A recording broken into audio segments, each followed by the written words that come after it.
Things are not looking very positive. Today we met with the IMF and also US State Department, US Treasury and all of that. But we've been studying this situation for quite some time. And, it's not really surprising from a sort of an academic perspective that we are facing this situation today. The reason is we've been postponing for so long reforms in this country. We've been essentially running welfare politics, immaterial of which party was in office, some more than others. And our fiscal discipline had been pretty bad. Since independence, we've been living beyond our means. We've been running deficits. Only 2 years in the 50s and then in 2017 and 18, we had what's called a primary surplus, meaning we had revenue.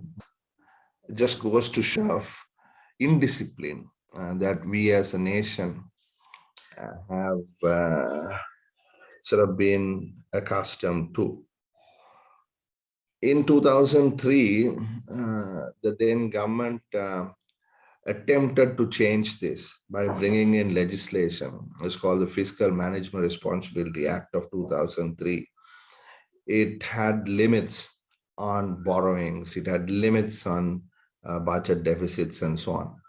But they just got pushed back and the thresholds increased from the day the legislation was enacted. Then again in 2016, a thorough effort, in my view, was attempted to bring back fiscal discipline with the help of the IMF.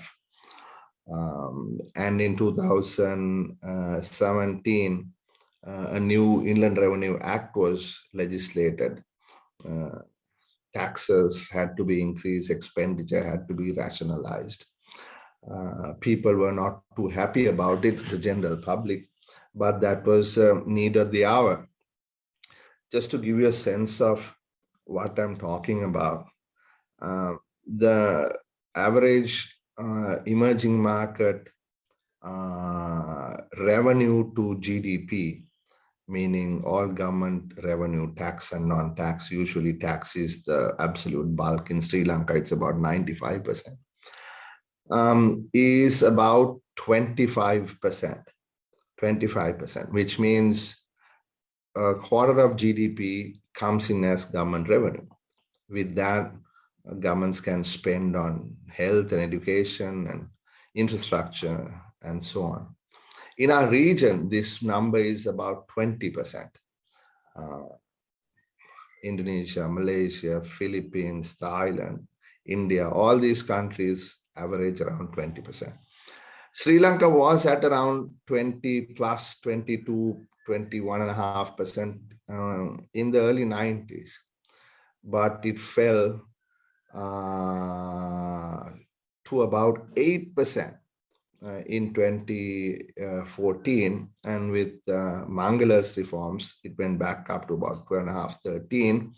And then once again, with the unprecedented tax cuts of 2019, it fell to about another, about 8%. Currently, it's around 8%, perhaps the lowest in the world.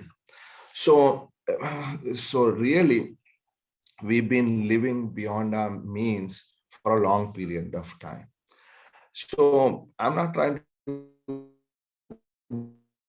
blame anyone, but to lay the facts in front of this audience that this was building up over a long period of time. And politicians who either didn't understand or was not willing to listen to reason, continued to splurge, spend on various projects that were not feasible, that didn't bring in any return on investments. And also investors were not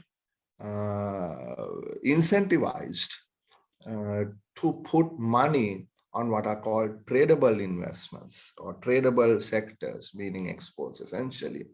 A lot of the money went into non-tradables, buildings, roads, apartment complexes, etc., which perhaps in question time I will explain was really the wrong call.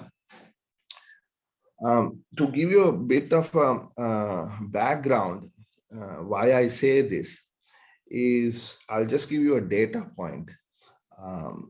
At the time President Premadasa's death, and soon thereafter, 1995, Sri Lanka and Vietnam exported $3.5 billion annually in goods. This year we exported $12.5 billion. Vietnam exported $336 billion.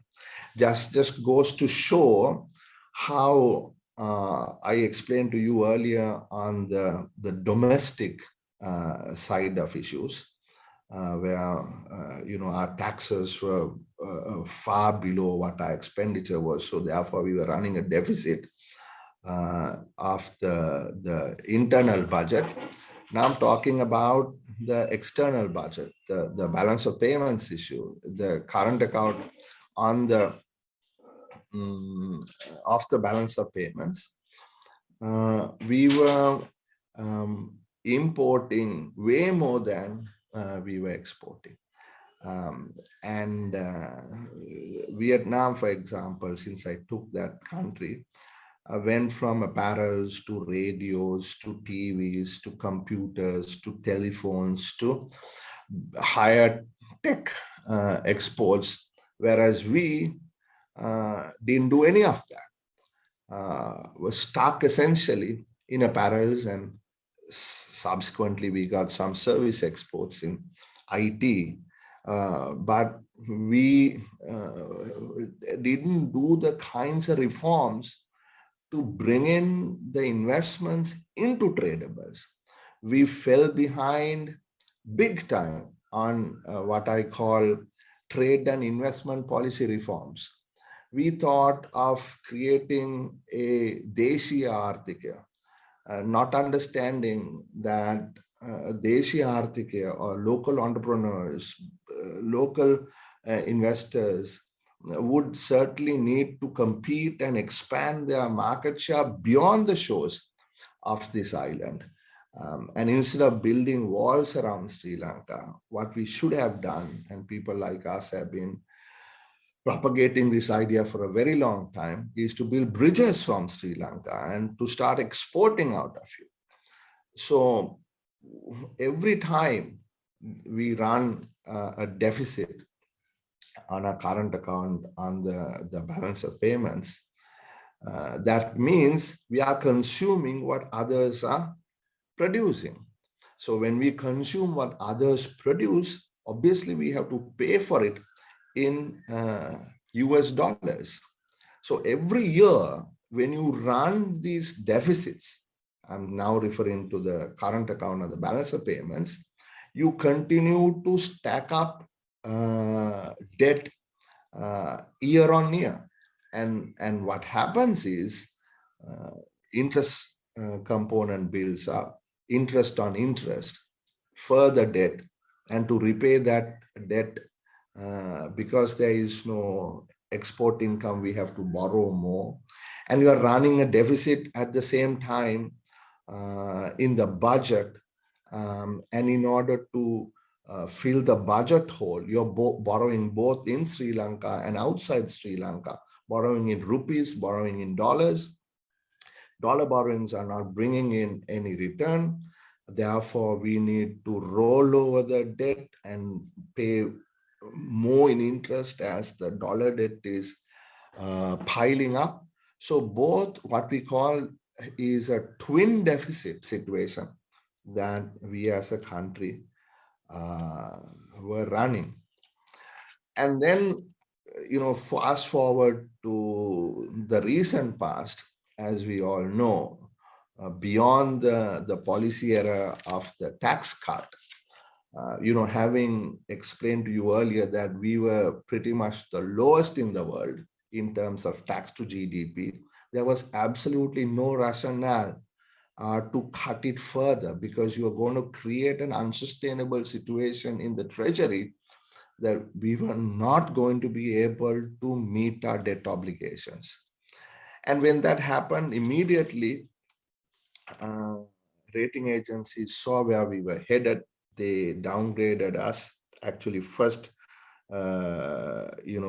took an outlook from positive to stable to negative, and subsequently started downgrading us. And unfortunately for us and everyone else around the world, COVID did create havoc in tourism and so on. That has to be acknowledged. But the problem started to get critical before that.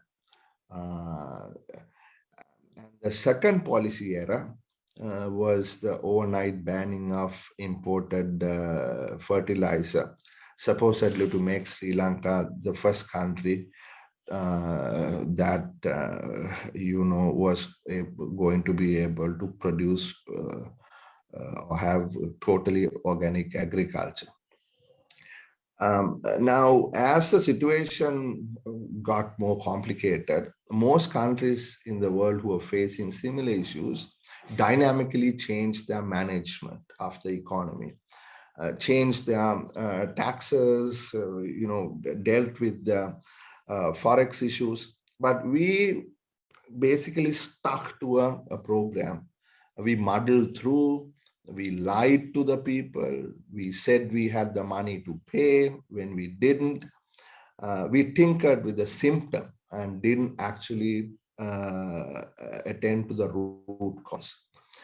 In fact, the government misdiagnosed the problem, in my view, and most others now agree with me, thinking that the problem we were facing was one of liquidity, cash flow issues. If you recall, people at the central bank, the treasury, ministers said, oh, this is a cash flow issue. We have so much coming in, we have so much going out, we can manage this. But it was not the case. It was a cash flow issue, but it was also an issue with solvency. So I call it a toxic combination of a cash flow or a liquidity and solvency issue put together. And certainly the solution to such a problem is not the same solution to a liquidity based balance of payments issue that we had faced thus far. So this was a unique case. So what did the government do in the homegrown solution? Brought in quantitative restrictions, forex restrictions, and they artificially tried to maintain the value of the currency. That was another massive error at 200. Even though people didn't have confidence in the central bank to hold it at 200, the central bank continued to do so. Confidence kept falling. We were unable to go to the international markets. Private credit opportunities were completely closed. All the doors to private capital was closed. We couldn't borrow. We were almost near default. So what we did was we used our reserves on the one hand to hold the currency and on the other hand to repay our debt. And that caused our reserves to plummet and also created a parallel market for currency, because every right-thinking smart person realized that the dollar or the rupee couldn't be held at 200. And fast forward again, political changes, and suddenly Ali Sabri becomes the Minister of Finance, and the Treasury has to pay a coupon payment of $78 million and another 100 and something like 20 million Chinese debt payment. And they realized they only have $50 million. And the big story that there was $1.5 billion in reserves that could be used to make these payments turned out to be utter falsehood. So thereafter, all of us know what happened, and now we are facing this terrible crisis, which has gone beyond just economic balance of payments crisis to a comprehensive economic crisis, a social crisis, a political crisis, and is threatening our very democratic fabric, and people are unable to survive with inflation at 50% plus, and so on. So now from where we are, how we are going to move forward is the next question. And in order to do that, we have to really, like I said, treat the root cause and not just the symptoms. So that is why people like myself had since 2020, from the first day I entered Parliament, this 9th Parliament, the very first time I spoke, I said, look, you need to go to the IMF now. For God's sake, please don't delay, because if you delay, the problem might become so much more complex that we would not be able to get out of it without massive pain. Well, bygones are bygones. Nobody listened to us. And now we have finally gone to the IMF. IMF has completed what's called a debt sustainability analysis. And they have basically said Sri Lanka's debt is no longer sustainable. And you have to have major restructuring of this debt. While you are doing that in one track, on the other track, the government will have to agree with the IMF on a fiscal consolidation program where taxes are increased, expenditure is rationalized, SO is restructured, public sector reforms are done, and so on, so that you can get back to a situation of what I remember I told you earlier was a primary surplus. Last, what we had was in 2018, to move towards a primary surplus from a massive primary deficit that we are currently in. So the IMF agreement will take some time. That is because we are facing a unique situation where IMF cannot lend to Sri Lanka any longer unless Sri Lanka is able to get assurances from our creditors that the government of Sri Lanka and the various creditors have come into some sort of understanding. May not necessarily be an agreement that have been signed and sealed by them, but assurances on an understanding, on an acceptable debt restructuring mechanism. So as you know, there are different types of creditors. You have the what I call the senior creditors, IMF, World Bank, ADB, who will not haircut their loans. And then we have what's called the Paris Club, particularly Japan. And then we have the non-Paris Club official creditors that are essentially China and India.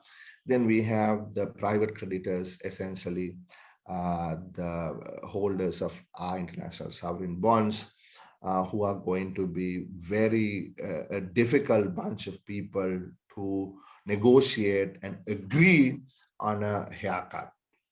So it is a circular function almost, in that the fiscal consolidation program is a function of the debt restructure, right? And the debt restructure is a function of the fiscal consolidation program, right? So the fiscal consolidation program is a dialogue between the government of Sri Lanka and the IMF. The debt restructure is a dialogue between all those creditors that I mentioned earlier and our debt restructuring team who will represent us at the negotiations, particularly these two companies, Lazard and Clifford Chance. Now, in doing that, the fiscal consolidation, we first need to stabilize this economy. So you have to look at interest rates, monetary reforms, and fiscal reforms. As we already know, the exchange rate is guided at 365. We can talk later whether that is possible to be held or not. Interest rates have gone through the roof. Those reforms have been done. And on the fiscal side, changes have been already proposed in the VAT, corporate income tax, personal income tax, new turnover tax has been introduced, and so on. And then while we do that, we have to keep in mind we can do all these things, but people are going to be able to, live with it. So if you look at the distribution of our population, you know that the bottom 20% consume 5% of GDP, while the top 20% consume 50% of our GDP. So the entire conversation will have to happen on the subsidy mechanism. Should rich people also be given the same kinds of subsidies the poor people are given? Or will the rich people be taxed more than the poor people because VAT and others, flat taxes are regressive, and it is becoming almost impossible for them to sort of survive in this fiscal consolidation, post-fiscal consolidation scenario. So we have to strengthen the social security nets. We need to be able to transfer cash to those people who are already unable to have 3 square meals. Forget 3 square meals. In my Bandaranaikapura precinct, the other day I was there, they are only having 2 meals, and some people are having just 1 meal a day. So in order to maintain, like I said, our social fabric without riots and absolute anarchy and chaos, we need to be able to ensure that people are at least able to have 2 meals a day. But I'm not going to take, you gave me till 7:05, I have about another 5 minutes. So once you stabilize this economy, like I said, on the monetary side, on the fiscal side, and the exchange side, we got to start thinking about restructuring or reforming the economy.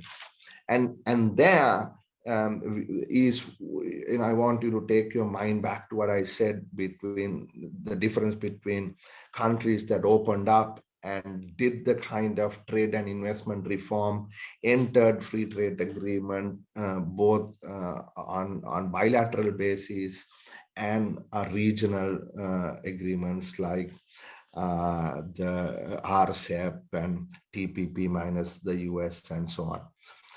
So in order to do that, we have to unshackle our economy, unshackle our markets. There's so much of government regulation, corruption, the licensing Raj, all of that will have to be addressed.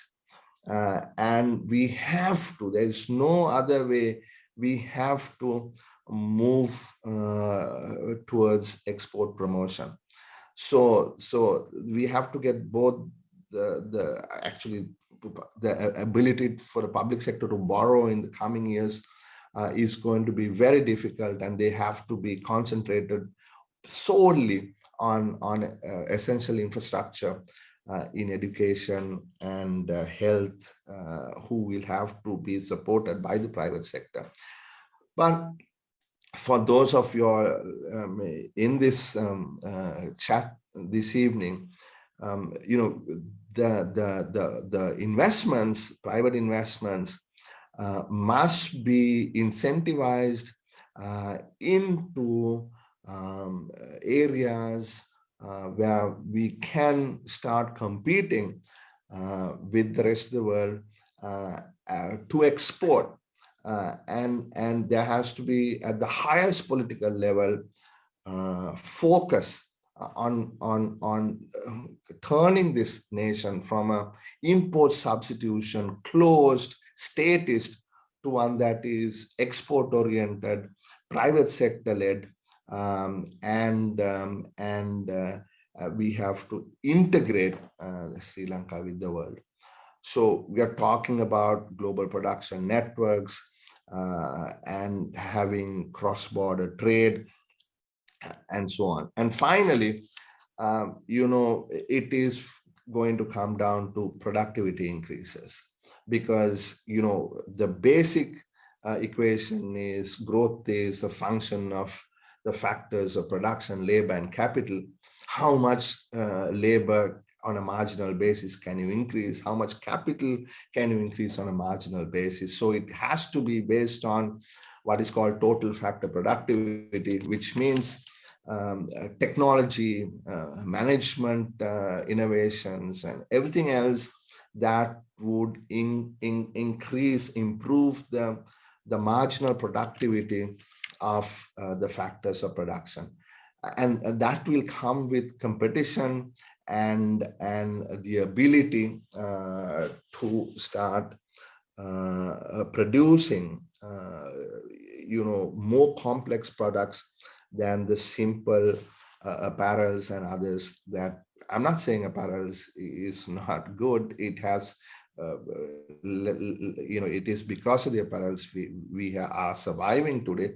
And even in apparels, there's been a shift towards a much more sophisticated apparels. Of course, others will have to come in, added to that, services in terms of IT and others. So let me end here. We have to make sure this 17th trip to the IMF is our last trip to the IMF, right? We need to understand we cannot continue to live beyond our means. That is both the government and the people of this country, right? And the second point is, we have to increase the base of our economy. We have to start producing more things, and those things that we produce has to be for more than the consumption of the 22 million Sri Lankans, but a regional and a global marketplace. So we have to export. And in order to do that, we have to increase our productivity in the long term, total factor productivity. And finally, the last point is we have to have checks and balances. We must, be